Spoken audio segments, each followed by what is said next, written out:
திருப்பலி வாசகங்கள் பிப்ரவரி 5 2026. பொதுக்காலம் 4ஆம் வாரம் வியாழன். முதல் வாசகம் அரசர்கள் முதல் நூலிலிருந்து வாசகம். தாவீதின் இறுதி நாள் நெருங்கின போது அவர் தம் மகன் சாலமோனுக்கு பணித்து கூறியது இதுவே: அனைத்துலகம் போகும் வழியே நானும் போகிறேன். நீ நெஞ்சுறுதியும் வீரமும் கொண்டவனாய் இரு. உன் கடவுளாகிய ஆண்டவரின் ஆணைகளை கடைப்பிடி. அவர் காட்டும் வழியில் நட. மோசேயின் சட்டநூலில் எழுதப்பட்டுள்ள கடவுளுடைய நியமங்கள், விதிமுறைகள், நீதிச் சட்டங்கள், ஒழுங்குமுறைகள் ஆகியவற்றை கடைப்பிடி. இப்படிச் செய்தால் நீ செய்யும் காரியங்களிலும் செல்லும் இடங்களிலும் வெற்றி காண்பாய்.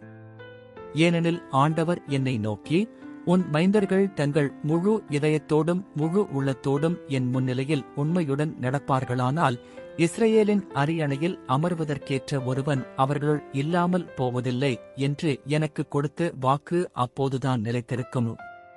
பின்னர் தாவீது தம் மூதாதையருடன் துயில் கொண்டு தாவீதின் நகரில் அடக்கம் செய்யப்பட்டார்.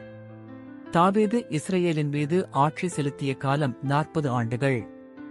அவர் எபிரோனில் 7 ஆண்டுகளும் எருசலேமில் 33 ஆண்டுகளும் ஆட்சி செலுத்தினார். சாலமோன் தம் தந்தை தாவீதின் அரியணையில் அமர்ந்தார். அவருடைய ஆட்சி உறுதியாக நிலைநாட்டப்பட்டது. ஆண்டவரின் அருள்வாக்கு. இறைவா உமக்கு நன்றி. பதிலுரை பாடல். பல்லவி. ஆண்டவரே, அனைத்தையும் ஆள்பவர் நீரே. எங்கள் மூதாதை இஸ்ரவேலின் ஆண்டவரே, நீர் என்றென்றும் வாழ்த்துப் பெறுவீராக. பல்லவி. ஆண்டவரே, அனைத்தையும் ஆள்பவர் நீரே. ஆண்டவரே, பெருமையும் வலிமையும் மாட்சியும் வெற்றியும் மேன்மையும் உமக்கே உரியன. ஏனெனில் விண்ணுலகிலும் மண்ணுலகிலும் இருக்கும் அனைத்தும் உம்முடையவை. பல்லவி. ஆண்டவரே, அனைத்தையும் ஆள்பவர் நீரே. ஆண்டவரே, ஆட்சியும் உம்முடையதே. நீர் யாவருக்கும் தலைவராய் உயர்த்தப் பெற்றுள்ளீரு. செல்வமும் மாட்சியும் உம்மிடமிருந்தே வருகின்றன. பல்லவி. ஆண்டவரே, அனைத்தையும் ஆள்பவர் நீரே. நீரே அனைத்தையும் ஆள்பவர்.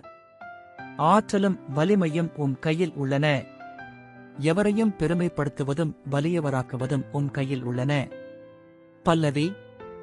ஆண்டவரே, அனைத்தையும் ஆள்பவர் நீரே. நற்செய்திக்கு முன் வாழ்த்துளி. அல்லேலுயா, அல்லேலுயா. காலம் நிறைவேறிவிட்டது. இறையாட்சி நெருங்கி வந்துவிட்டது. மனம் மாறி நற்செய்தியை நம்புங்கள் என்கிறார் ஆண்டவர். அல்லேலுயா. நற்செய்தி வாசகம். மார்க்கு எழுதிய தூய நற்செய்தியிலிருந்து வாசகம்.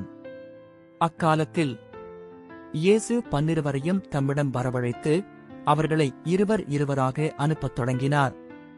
அவர்களுக்கு தீய ஆவிகள் மீது அதிகாரமும் அளித்தார். மேலும் பயணத்திற்கு கைத்தடி தவிர உணவு, பை, இடைக்கச்சையில் செப்புக்காசு முதலிய வேறு எதையும் நீங்கள் எடுத்துக்கொண்டு போக வேண்டாம்.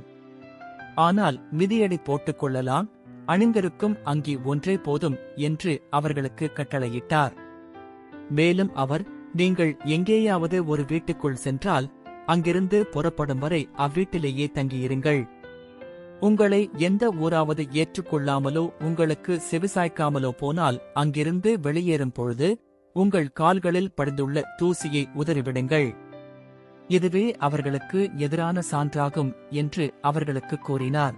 அப்படியே அவர்கள் புறப்பட்டுச் சென்று மக்கள் மனம் மாற வேண்டும் என்று பறைசாற்றினார்கள்.